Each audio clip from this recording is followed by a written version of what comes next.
सन्ध्या बेला थियो। डाँडाको पल्लो बाटो हिँड्दै ऊ फर्किरहेकी थिए, झोलामा केही बोट भरेका सेता च्याउ र अनुहारमा थकाइभन्दा बढी आत्मसन्तुष्टि।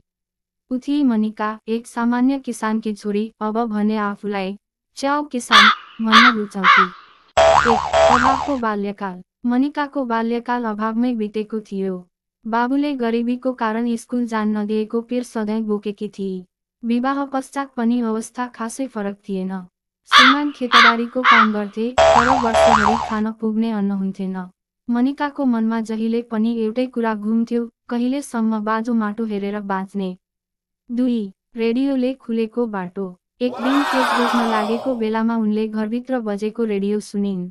भन्दा सानो, च्याउ खेती, थोरै जमिन, बढी आम्दानी, महिलाहरूका लागि उपयुक्त। त्यो वाक्यले मनिकाको मन छोयो। उनले भोलिपल्ट गाउँपालिकामा गएर सोधिन्, म च्याउ खेती गर्न चाहन्छु।